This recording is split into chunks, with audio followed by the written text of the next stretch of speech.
नमस्कार दोस्तों, Bihar board exam में आपका स्वागत है। जैसे आप देख सकते हैं, आज का मेरा टॉपिक है प्रकाश का प्रवर्तन का नियम। ठीक है दोस्तों, प्रवर्तन का नियम समझने से पहले आपको कुछ इम्पोर्टेंट चीज़ समझना पड़ेगा। जैसे कि पहले पारदर्शी किसे कहते हैं? क्या? पारदर्शी।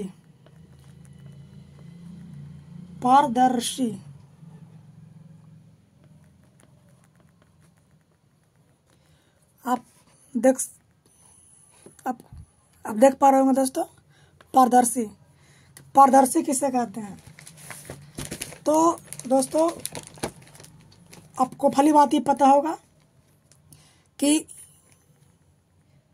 जिससे होकर के प्रकाश आर पार हो जाए उससे हम पारदर्शी कहते हैं। ठीक है, अगर आपको लिखना चाहे तो आप लिख सकते हैं। आप देख पा रहे होंगे दोस्तों, मैंने पारदर्शी को इस प्रकार परिभाषित किया हूँ कि जैसे वैसा वस्तु जिससे होकर प्रकाश आर पार हो जाए पारदर्शी कहलाता है। ठीक है, एग्जाम्पल में कांच हो गया, पानी हो गया, हवा हो गया। ठीक है, इसके बाद है अपारदर्शी। तो अपारदर्शी मतलब आ मतलब नेगेटिव लगा हुआ। ठीक है, तो अपारदर्शी उसे कहते हैं जिससे होकर के प्रकाश आर पार नहीं होता। ठीक है, जैसे में आप ले लीजिए पत्थर। क्या? पत्थर, लोहा, लकड़ी। आप देख पा रहे हैं लकड़ी, इन सब से प्रकाश आर पार नहीं होता, प्रकाश नहीं गुजरता है। तो वैसा वस्तु जिससे प्रकाश आर पार नहीं हो उसे हम अपारदर्शी कहते हैं। ठीक है, इसके बाद है अगला पारभासी। तो पारभासी किसे कहते हैं? तो वैसा वस्तु जिससे होकर के प्रकाश का कण कुछ ही प्रवेश करे, मतलब जितना प्रकाश आ रहा है वो सारा प्रकाश नहीं प्रवेश करे, कुछ ही प्रकाश के कण प्रवेश करे। तो वैसे पदार्थ को हम पारभासी वस्तु कहते हैं। जैसे में आप बता सकते हैं घिसा हुआ कांच। ठीक है, तेल लगा हुआ पेपर, बैलून का रबड़, मतलब जिनसे प्रकाश थोड़ा थोड़ा पार हो उससे हम पारभासी कहते हैं। जिससे प्रकाश पूरा गुजरे, पूरा पार हो जाए उसे पारदर्शी कहते हैं। जिससे प्रकाश एकदम न गुजरे उसे हम अपारदर्शी कहते हैं। ठीक है, अगला टॉपिक है मेरा प्रकाश का परिवर्तन। प्रकाश का परिवर्तन क्या होता है? तो प्रकाश का किसी वस्तु से टकराकर लौटना प्रकाश का परिवर्तन कहते हैं। जैसे आप देख सकते हैं, ये मैंने एक दर्पण लिया हूँ।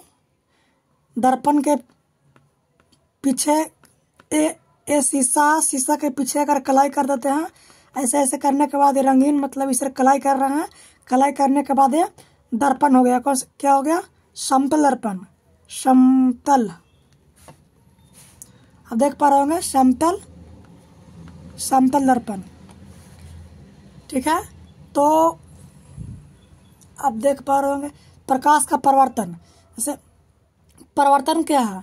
तो प्रकाश का किसी माध्यम से टकरा करके वापस लौटना प्रकाश का परिवर्तन कहलाता है। जैसे आप देख सकते हैं, ये प्रकाश आ रहा है। ठीक है, ये प्रकाश से किरणें आ रहा है, यहाँ पर समतल दर्पण से टकराने के बाद वापस लौट रहा है।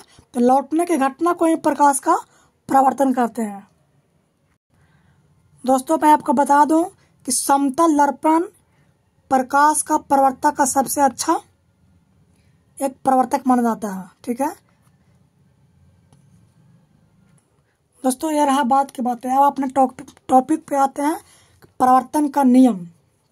ठीक है, परिवर्तन का नियम क्या कहता है, आराम से समझिएगा। जैसे परिवर्तन का नियम कहता है कि मैंने एक दर्पण लिया हूँ, आप देख सकते हैं, ठीक है। दर्पण दर्पण ए कलाई दर्पण के कलाई करने के बाद ये हो गया मेरा समतल दर्पण। समतल दर्पण, ठीक है, आप देख पा रहे होंगे। दोस्तों, समतल दर्पण पर एक प्रकाश आ रहा है, ठीक है, एक प्रकाश आ रहा है। इसको हम बोलते हैं आपतित किरण। क्या बोलते हैं? आपतित किरण।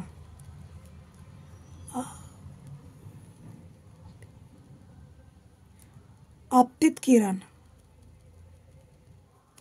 आप देख पा रहे होंगे दोस्तों, ये रहा आपतित किरण। तो दर्पण समतल है, इधर कलाई किया हुआ है, तो प्रकाश आएगा तो पार नहीं करेगा। कलाई करने के बाद दर्पण प्रकाश पार नहीं करता, पुनः उसी माध्यम में वापस लौट जाता है, ठीक है।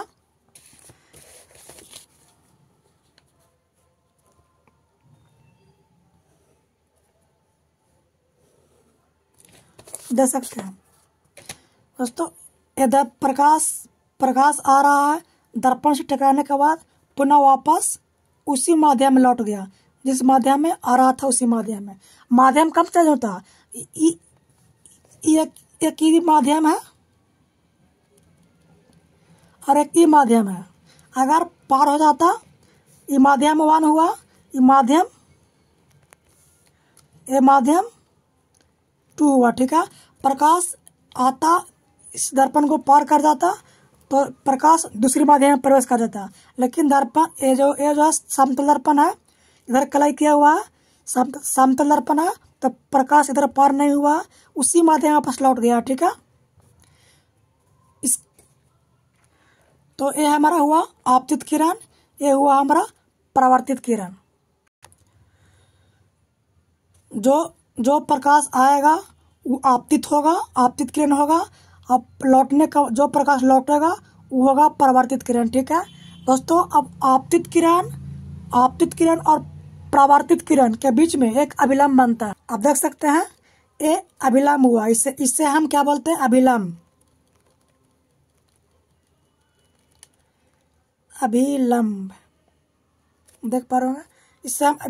इससे हम अभिलंब बोलते हैं। जो प्रकाश आएगा वो आपतित किरण, जो प्रकाश लौटेगा उसे परावर्तित किरण, और जहाँ पे आएगा प्रकाश उससे हम बोलते हैं आपतन बिंदु। क्या बोलते हैं?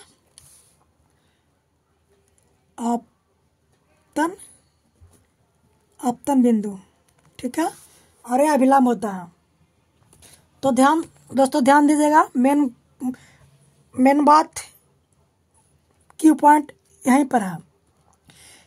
जो प्रकाश आ रहा से और अभिलंब के बीच में एक कोण बन रहा है, ठीक है, आप देख सकते हैं।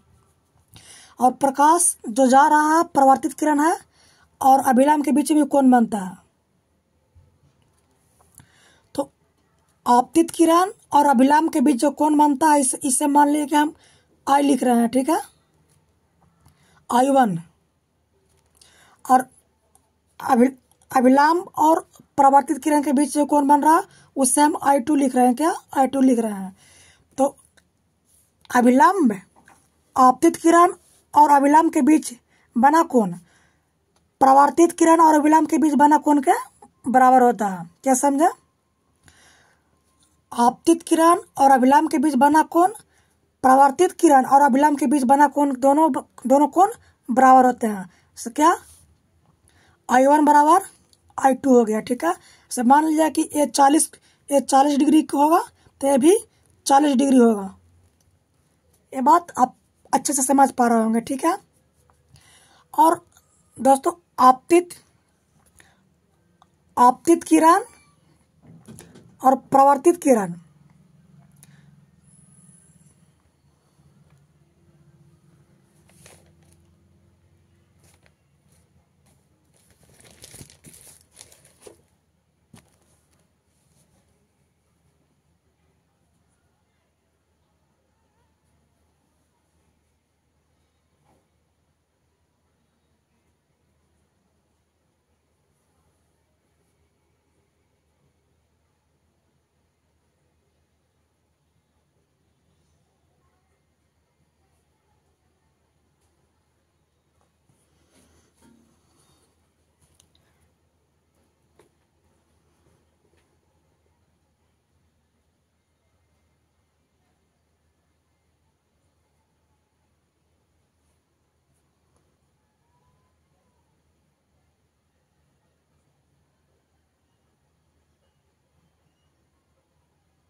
दोस्तों अगर आपसे बोले कि आपतित किरण और परावर्तित किरण का बीच का कोण कितना होता है तो आपको ये पूरा बताना होगा, ठीक है।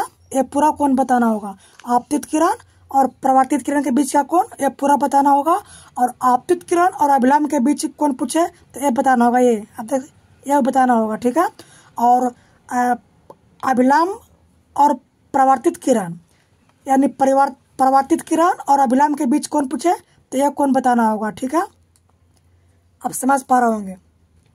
जैसे तो ये 40 हुआ तो ये कितना हो जाएगा, ये कोण 50 हो जाएगा। क्यों? क्योंकि ये अभिलंब है, ठीक है। ये अभिलंब है, इसका मान कितना होता है, 90 डिग्री होता है। ये 90, ये 90, तो ये जब ये 40 हुआ तो ये 50 होगा, तभी तो पूरा ये 90 होगा। ये कोण पूरा 90 होगा। अरे 40 है तो ये 50 हो जाएगा, ठीक है। तभी तो ये इधर भी 90 इधर भी 90 होता है। पूरा एक रेखा पर कितना कोण बनता है, 180 डिग्री कोण बनता है, ठीक है। लाइन मतलब ये इसको बोलते हैं समकोण। समकोण 90 डिग्री होता है। तो ये 40 हो गया तो ये 50 हो जाएगा, ठीक है। दोस्तों इससे 3 पॉइंट काफ़ी महत्वपूर्ण होता है जो कोई भी पेपर में पूछा जाता है, ठीक है। चाहे वो कंपटीशन हो चाहे वो बोर्ड एग्जाम हो, ठीक है। चलिए समझते हैं। पहला, आपतित किरण, परावर्तित किरण तथा आपतन बिंदु पर आपतित किरण, परावर्तित किरण तथा आपतन बिंदु पर खींचा गया लंब तीनों एक ही तल में होता है, ठीक है। आपतित किरण, परावर्तित किरण पर आपतन बिंदु पर खींचा गया अभिलंब तीनों एक ही तल में होता है, ठीक है। ये बात आप लोग अच्छे से समझ रहे होंगे, ठीक है। दूसरा, आपतन कोण और परावर्तन कोण दोनों बराबर होता है, ठीक है। जैसे ये रहा आपतन कोण और ये रहा परावर्तन कोण, दोनों आपस में बराबर होता है। मैंने बताया कि ये भी 40 ये भी 40 होगा, ठीक है। अगला खास पॉइंट ध्यान रखने वाली बात यह है कि आपतन कोण जो है अभिलंब के बीच कोण बनाता है, न कि दर्पण के साथ। जैसे ये आपतन कोण है, आपतन कोण कहेगा आपको तो ये बताना होगा, ना कि ये बताना होगा। ये अगर ये बताइएगा तो गलती हो जाएगा। मैं आपसे पूछूं कि इसमें आपतन कोण कितना है तो 40 है, ना कि 50। 50 गलती है, 40 सही होगा, ठीक है। जब ध्यान रखिएगा, आपतन कोण अभिलंब के बीच कोण बनाता है, ना कि दर्पण के बीच। और परावर्तन कोण भी अभिलंब और परावर्तन किरण के बीच कोण बनाता है, ना कि दर्पण के बीच। अगर आपसे पूछे हम कि परावर्तन कोण कितना है तो 40 है, ना कि 50 है, ठीक है। तो वही पॉइंट लिखा हुआ मैंने कि आपतन कोण अभिलंब के बीच कोण बनाता है, ना कि दर्पण के बीच। जैसे ये आपतन किरण है तो ये आपतन कोण बनाएगा, यहाँ बनाएगा, यहाँ ये बनाएगा, ये नहीं कि ये गलती हो जाएगा, ये सही होगा, ठीक है। आप समझ पा रहे होंगे। चलिए आज की वीडियो में इतना ही। तब तक के लिए थैंक यू। अगर आपको वीडियो अच्छा लगा हो तो चैनल को सब्सक्राइब कर दीजिएगा, शेयर कर दीजिएगा। बहुत ही काम आने वाला है आपके लिए ये चैनल।